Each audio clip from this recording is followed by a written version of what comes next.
رمضان رضا رمضان رضا رمضان رضا رمضان رضا رمضان رضا رمضان رضا رمضان رضا رمضان رضا الحمد لله رب العالمين والصلاة والسلام على سيد الأنبياء والمرسلين اللهم صل على محمد وعلى آل محمد وبارك وسلم صلاة وسلام عليك يا سيدي یا رسول اللہ۔ جہان رضا کے ساتھ آپ کا میزبان فقیر محمد قادری ایک بار پھر حاضر خدمت ہے۔ 24 رمضان مبارک کی ٹرانسمیشن لے کر حاضر ہوئے ہیں۔ حسب سابق انشاءاللہ چاروں سیگمنٹ ہمارے ہوں گے، اور خزینہ علم میں آج ہمارے ساتھ تشریف فرما ہوں گے حضرت علامہ اسماعیل ابراہیم صاحب دامت برکاتہم العالیہ۔ ان سے گفتگو ہونی ہے اور ذرات کے حوالے سے گفتگو ہونی ہے کہ ذرات اور اسلام کتنا اہم ترین موضوع ہے۔ یہ آج آپ نے جاننا ہے کہ ذرات کا اسلام سے کیا تعلق ہے، اور اسلام ہمیں ذرات کے متعلق کیا احکامات ارشاد فرماتا ہے۔ یہ سب ہم نے علامہ صاحب سے جاننا ہے۔ انشاءاللہ آخر تک ہمارے پروگرام میں جڑے رہیے گا، آج بہت سی معلومات انشاءاللہ آپ کو ملنے جا رہی ہیں۔ ابھی وقت ہے ہمارے سیگمنٹ کلام ربی کا، اور اس سیگمنٹ میں آج ہمارے ساتھ موجود ہیں احمد رضا اتاری۔ ان سے گزارش کریں گے کہ تلاوت قرآن مجید فرقان حمید سے ہمارے پروگرام کا آغاز فرمائیں۔ رمضان رضا رمضان رضا رمضان رضا رمضان رضا أعوذ بالله من الشيطان الرجيم. بسم الله الرحمن الرحيم. إنا أعطيناك الكوثر فصل لربك وانحر إن شانئك هو الأبتر. آمنت بالله صدق الله العظيم. سبحان اللہ۔ تلاوت قرآن مجید فرقان حمید سے پروگرام کا آغاز ہو چکا ہے۔ وقت ہے ہمارے سیگمنٹ تعریف مصطفیٰ صلی اللہ علیہ وآلہ وسلم کا، اور تعریف مصطفیٰ صلی اللہ علیہ وآلہ وسلم میں نعت شامل کریں گے۔ ہمارے ساتھ موجود ہیں احمد رضا اتاری۔ ان سے گزارش کروں گا کہ آقا کریم علیہ الصلوۃ والسلام کی بارگاہ میں عقیدتوں کے پھول نچھاور فرمائیں۔ رمضان رضا رمضان رضا رمضان رضا رمضان رضا زمین و زمان تمہارے لیے، مکین و مکان تمہارے لیے، زمین و زمان تمہارے لیے، مکین و مکان تمہارے لیے، چنین و چنا تمہارے لیے، چنین و چنا تمہارے لیے، بنے تو جہاں تمہارے لیے، وجہ ہے تخلیق کائنات تیرے صدقے، جانے جانا تیرے صدقے، جانے جانا تیرے قربان، جانے جانا تیرے قربان، جانے جانا دہر میں زباں تمہارے لیے، بدن میں ہے جا تمہارے لیے، دہر میں زباں تمہارے لیے، بدن میں ہے جا تمہارے لیے، ہم آئے یہاں تمہارے لیے، ہم آئے یہاں تمہارے لیے، اٹھے بھی وہاں تمہارے لیے، ہم آئے یہاں تمہارے لیے، اٹھے بھی وہاں تمہارے لیے، اے وجہ ہے تخلیق کائنات تیرے صدقے، جانے جانا تیرے قربان، جانے جانا تیرے قربان، جانے جانا سبحان اللہ سبحان اللہ اصالت کل امامت کل سیادت کل امارت کل اصالت کل سبحان اللہ امامت کل سیادت کل امارت کل حکومت کل حکومت کل حکومت کل ولایت کل خدا کے یہاں تمہارے لیے عوض ہے تخلیق کائنات تیرے صدقے جانے جانا تیرے قربا جانے جانا تیرے قربا جانے جانا سبحان اللہ سبا وہ چلے کہ باغ پھلے وہ پھول کھلے کہ دل ہو بھرے سبا وہ چلے کہ باغ پھلے وہ پھول کھلے کہ دل ہو بھرے لیوا کے تلے سنا میں کھولے لیوا کے تلے سنا میں کھولے رضا کی زبان تمہارے لیے لیوا کے تلے سنا میں کھولے رضا کی زبان تمہارے لیے عوض ہے تخلیق کائنات تیرے صدقے جانے جانا تیرے صدقے جانے جانا تیرے قربان جانے جانا تیرے قربان جانے جانا سبحان اللہ نعت سرکار دو عالم علیہ الصلوۃ والسلام پیش فرما رہے تھے احمد رضا عطاری۔ ناظرین کرام وقت ہے روحانی علاج کے سیگمنٹ کا۔ روزانہ ہمارے ساتھ قاری عبدالحمید چشتی صاحب تشریف فرما ہوتے ہیں اور روزانہ ہمیں مختصر سا ایک وظیفہ بتایا کرتے ہیں، اور آج بھی بہت اہم وظیفہ انشاءاللہ ہم قاری صاحب سے جانیں گے۔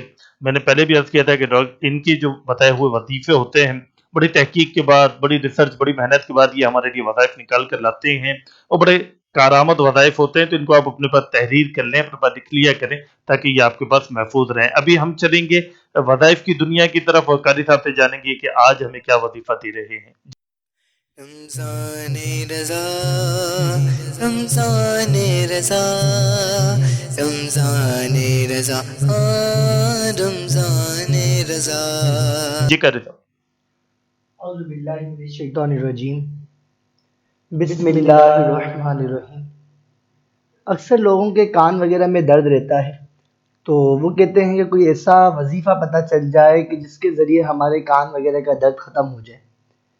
اول آخر 3 مرتبہ درود شریف پڑھ کر اللہ تبارک و تعالیٰ کا صفاتی نام یا سمیع 21 مرتبہ پڑھ کر اگر کسی کے کان میں درد ہوتا ہو تو اس کے کان میں پھونک دے تو انشاءاللہ عز و جل اللہ تبارک و تعالیٰ درد سے شفا عطا فرمائے گا۔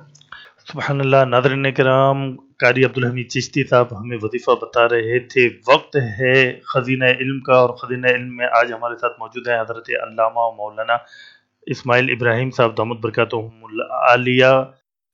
رمضان رضا رمضان رضا رمضان رضا رمضان رضا۔ عالم دین بھی ہیں، قرآن مجید فرقان حمید کے علوم پر بڑی دسترس بھی رکھتے ہیں، ساتھ ساتھ زراعت کے پیشے سے بھی وابستہ ہیں، انجینئرنگ کے شعبے میں بھی نئے نئے کام حضرت فرماتے رہتے ہیں۔ آج ہمارے دعوت پر ہمارے پروگرام میں تشریف لائے، حضرت آپ کا بہت شکریہ، آپ نے ہمیں وقت عطا فرمایا۔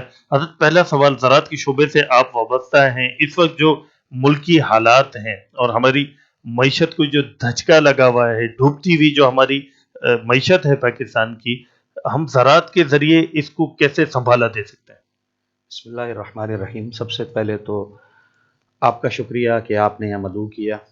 اللہ تبارک و تعالیٰ آپ کے اس پروگرام میں برکت عطا فرمائے، آمین آمین اور لوگوں کے لیے اس کو جو ہے وہ رہنما بنائے آمین۔ کہ لوگ اس سے سیکھیں اور سیکھ کر اس پر عمل کریں۔ آمین آمین آمین۔ ابھی جب آپ سے گفتگو ہو رہی تھی تو قرآن مجید فرقان حمید کے 23ویں پارے، کیونکہ سورہ یاسین کو قرآن کا دل بھی کہا جاتا ہے، جی تو آپ کے صاحبزادے سے میں نے موبائل میں، ویسے تو میں نے برکت کے لیے مانگا تھا کہ مل جائے مجھے قرآن پاک جی جلدی صورت میں، لیکن انہوں نے کہا کہ آج یہ فیسلٹی آئی ہوئی ہے موبائل کی تو آپ اس کو استعمال کریں۔ کیا تو جو انہوں نے کھول کے دیا اور پارا کھولا میں نے تو ایک آیت قرآن مجید فرقان حمید کی اس پر نظر پڑی۔ اللہ پاک ارشاد فرمائے گا وَآیَةٌ لَهُمُ الْأَرْضُ الْمَيْتَةُ، اور نشانی ہے ان کے لیے مردہ زمین، جی احییناها، ہم نے اس کو زندگی بخشی، جی واخرجنا منها حبا فمنه یأکلون، تو ہم نے اس میں سے ان کے لیے کھانے کی چیزیں، ویسے تو حبن کے معنی دانے کے ہوتے ہیں، جی کہ اس کھانے کی چیزیں نکالی، فمنہ یأکلون، تو وہ اس میں سے کھاتے ہیں۔ آگے بھی اور مزید قرآن مجید اس کو آگے بیان کرتا ہوا جا رہا ہے، یہیں ہم اس بات کو روکتے ہیں اور اس کے اوپر کچھ گفتگو انشاءاللہ تبارک و تعالیٰ کرتے ہیں۔ جی دیکھیے گا زراعت کا شعبہ، ہمارا ملک چونکہ ایک زرعی ملک ہے، ہمارے ساتھ معاملہ یہ ہوا کہ اس وقت آپ غور کیجئے ہماری زرعی زمینوں کو سوسائٹیز کے اندر تبدیل کیا جا رہا ہے۔ اچھا، انویسٹمنٹ یعنی ہر شخص اس بات کو سوچ رہا ہے کہ میری انویسٹمنٹ اگلے 4 سال میں 5 سال میں دگنی ہو جائے، اور سیف چونکہ انویسٹمنٹ سمجھی جاتی ہے پراپرٹی کی، لہذا بجائے اس کے کہ آپ کی معیشت کو سہارا دیا جائے، اس تمام پیسے کو ایک ایسی جگہ کے اندر جام کر دیا جاتا ہے جس کا معاشرے کے اوپر کوئی اثر نہیں آتا، علاوہ اس کے کہ جس نے وہ انویسٹمنٹ کی وہ 2 4 5 سال بعد اس سے اپنے ہی اس ایسٹس کو ڈبل کر لیتا ہے۔ کروڑ روپے لگائے تھے تو اس کا وہ پلاٹ 2 کروڑ روپے کا ہو جاتا ہے۔ ٹھیک ہے یہ اس کی ذاتی حیثیت میں تو ایک فائدہ ہو گیا۔ جی اب سوال یہ ہے یہ پیسہ نکل کے کہاں سے آیا تھا؟ یہ پیسہ نکل کے آیا تھا معیشت کے اس چلتے ہوئے پہیے سے۔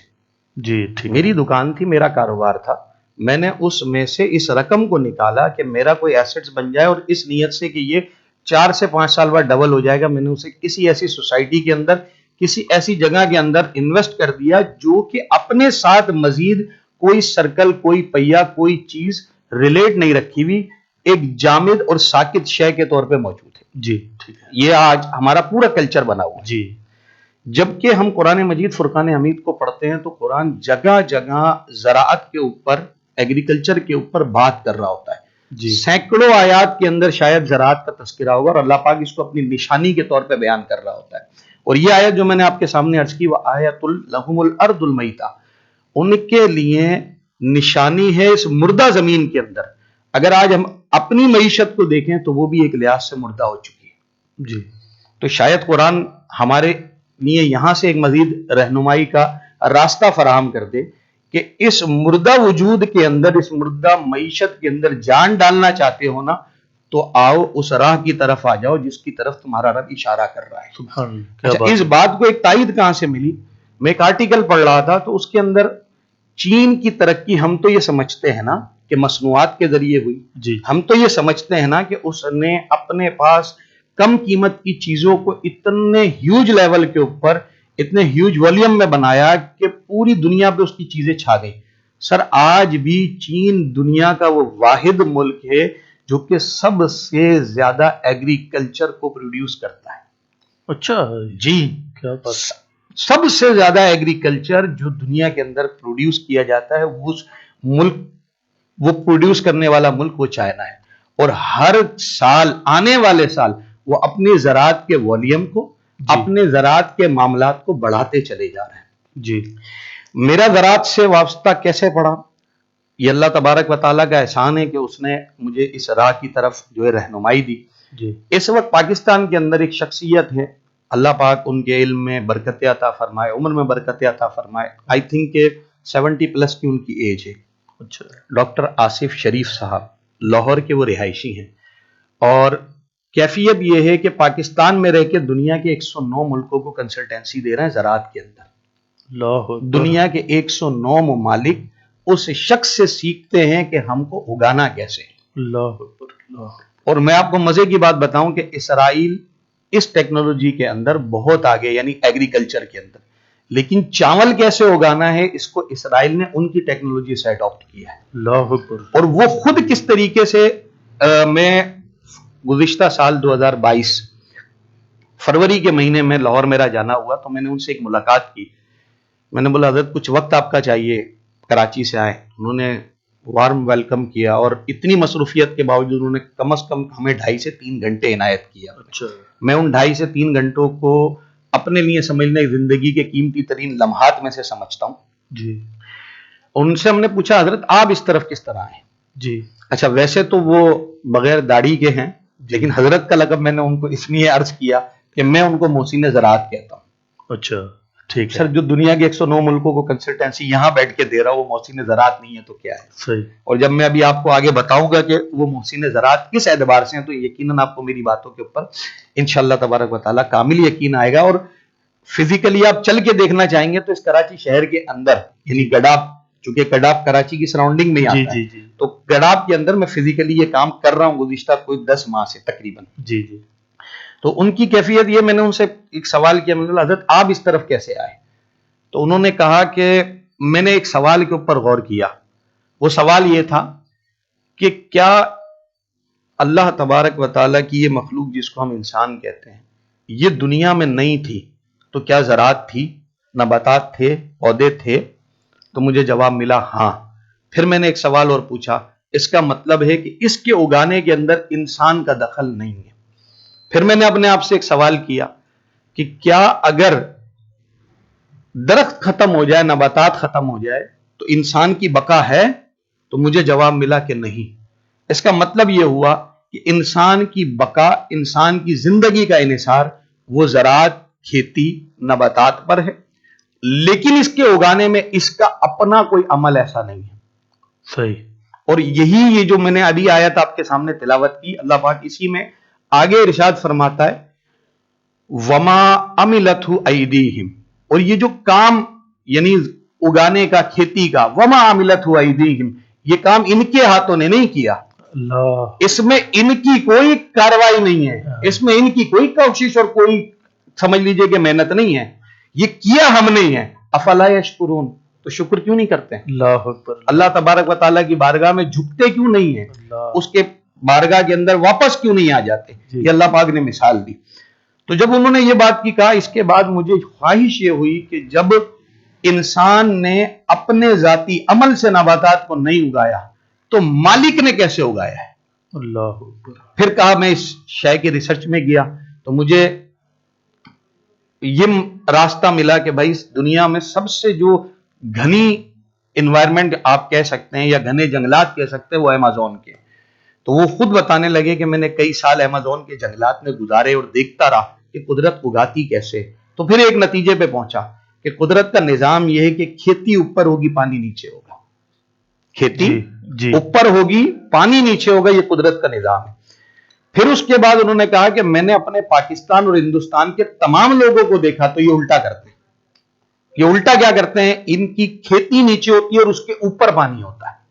اچھا، ہمارا کسان آج برباد ہے۔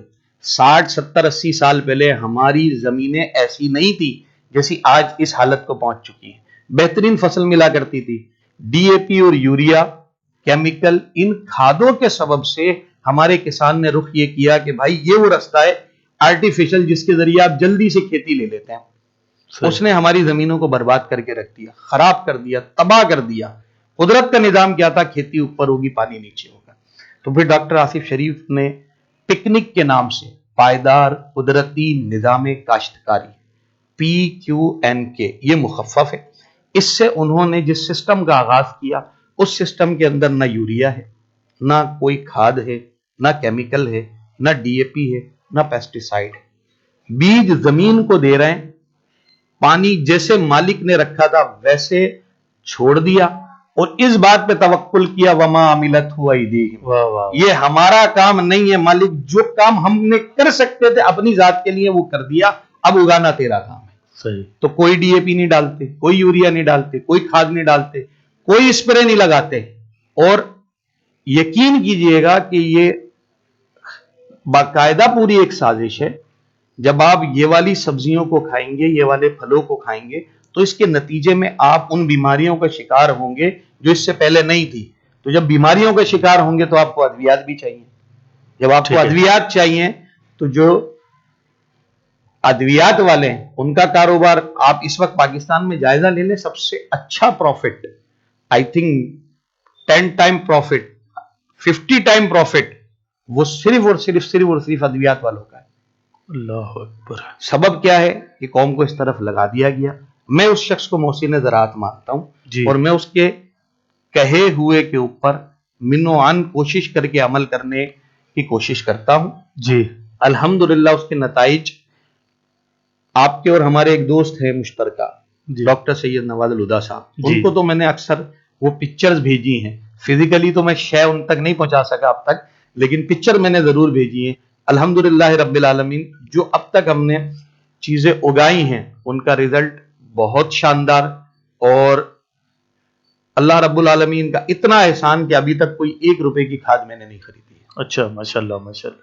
اچھا اس میں ایک علامہ صاحب بات یہ ہے کہ جیسے اسپرے نہیں کر رہے، یہ چیزیں نہیں کر رہے، تو وہ کیڑوں کا اور ان چیزوں کا کوئی خدشات ہیں یا کیا تجربہ رہا آپ کا؟ خدشات ہیں اور کیڑے اور ساری چیزیں اس کے اوپر اثر انداز ہوتی ہیں، لیکن جس وقت میں آپ پودے کو اس کی جو ریکوائرمنٹ ہے وہ پوری کر دیتے ہیں، اور وہ ریکوائرمنٹ کیا ہے؟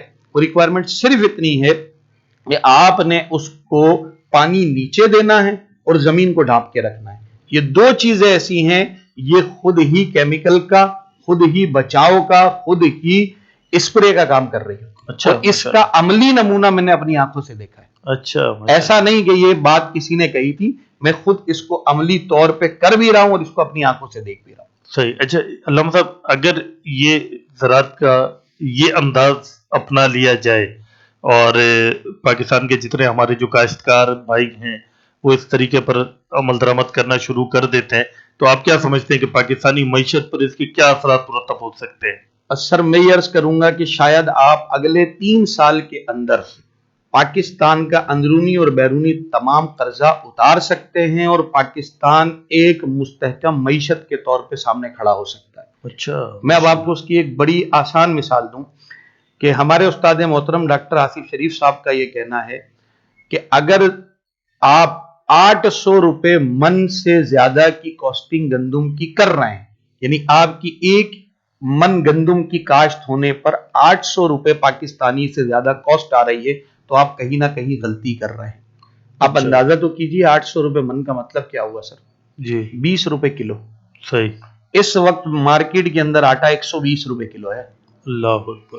تو اگر 800 روپے من کے اوپر آپ کاسٹنگ کر کے 1600 روپے من پہ بھی بیچ دیتے ہیں، 100% پروفٹ. ٹھیک ہے. 100% پروفٹ کسی بزنس میں نہیں ہے. صحیح. میں نے جو آپ کو عرض کی کہ لوگ سوسائٹیز کی طرف جا رہے ہیں، کاش کہ میرا یہ پیغام آگے پہنچ جائے. جی سوسائٹیز بنانے کا ان کا مقصد سوائے اس کے کچھ بھی نہیں ہے کہ ہماری جو آج کروڑ روپے کی رقم ہے یہ 2 کروڑ میں تبدیل ہو جائے. تو میں ان سے گزارش کروں گا کہ بالکل آپ زمین میں پیسہ انویسٹ کریں، لیکن سوسائٹی کی نیت سے نہیں، زراعت کی نیت سے.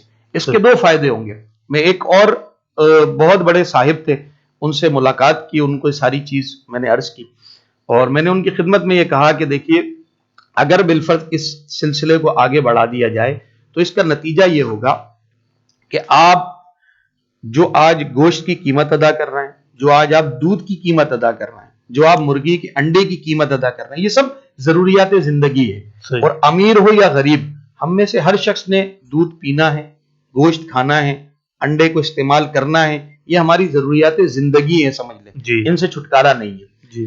ان تمام کی کاسٹ آف پروڈکشن بہت بہت بہت زیادہ کم ہو جائے گی، کیونکہ جب چارہ، وہی تمام چیزیں ہیں جو کہ کھیتوں میں اگتی ہے، جب چارے کی کاسٹ کم ہوگی تو اس کے نتیجے میں آپ کے دودھ کی کاسٹ کم ہو جائے گی. چارے کی کاسٹ کم ہوگی یعنی کاسٹ آف پروڈکشن، تو اس کے نتیجے میں آپ کے گوشت کی کاسٹ خود بخود کم ہو جائے گی. اسی طریقے سے آپ ہر چیز کو گنتے چلے جائیں. یہ تھی بنیادی چیزیں. اب یعنی خود پروڈکٹ، اب ان کی بایو پروڈکٹ بنتی ہے. دودھ ہی سے تو مکھن نے بننا ہے، دودھ ہی سے تو گھی نے بننا ہے، دودھ ہی سے تو پنیر نے بننا ہے. الغرض اسی طرح گندم کی طرف آ جائیے، گندم ہی سے آپ کی ڈبل روٹی بن رہی ہے، آپ کی روٹی بن رہی ہے، دیگر اشیاء بن رہی ہیں. جب آپ ان تمام چیزوں کا جائزہ لیں گے تو چاہے پروڈکٹ ہو یا بایو پروڈکٹ، ہر ایک کی کاسٹ میں کمی آ جائے گی. جب کاسٹ میں کمی آئے گی تو مہنگائی خود بخود آپ کی کم ہوتی چلی جائے گی. جی. یہی وہ چیز ہے. میں عرض کر رہا ہوں نا، میں نے آپ کو شروع میں عرض کیا کہ چائنا کو ہم ایز اے مختلف آئٹمز کے گردانتے ہیں، لیکن اگر آپ چائنا کو ایز اے ایگریکلچر کے دیکھیں گے